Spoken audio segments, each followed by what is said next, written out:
So, mga friendship, mga ka-friends, isa na tayong magluto ng aking pork sinigang. Nagpapainit lang ako ng konting mantika at ito ang aking ingredients.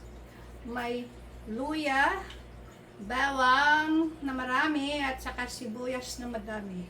Itong bawang ay organic yan. Galing yan doon sa Hansbell. Kumuha tayo ng sandok. Ating italagay na itong pag nagsisinigang po ako mga ka-friend, nilalagyan ko talaga ng kahit sinigang, nilaga man yan, naglalagay talaga ako ng luya. Basta mga karne.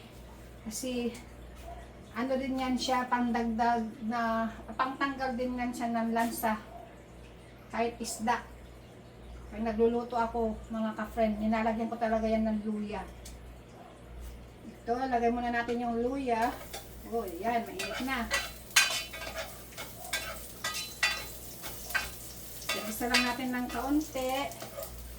Tapos, kasi dapat, mga ka-friend, iba-iba tayo kung magluto ng pagkain, ulam, or anuman. Ako, pag ako'y nagluluto ng sinigang, giniginisa ko muna yung mga sangkap, katulad ng luya, bawang at saka sibuyas. Tapos, medyo konti, pa-brown natin muna konti yung bawang. Sakit lang. Yun, nangangamoy na yung bawang. Bango. Bango talaga pag yung organic na bawang. Yan. Buyas. Ayan, plato.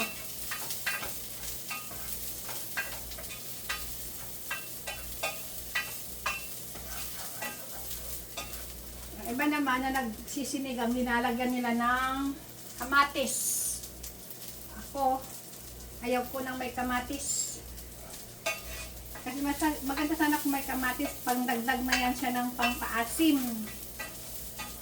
Pero, kung ako ang nagluluto pa mga ka-friends, hindi ako naglalagay ng sigang. Kasi, ito, lagyan na natin yung now, I'm gonna need to put the pork. Yan. Oh, madami-dami din. Right. Ay, lagay ko na lang ito lahat.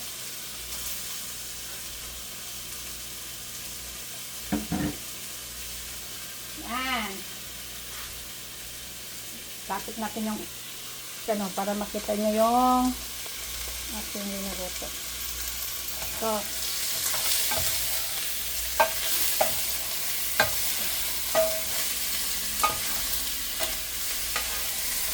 malit lang kasi yung aming kusina mga ka-friend. Kakita ko sa inyo yung aking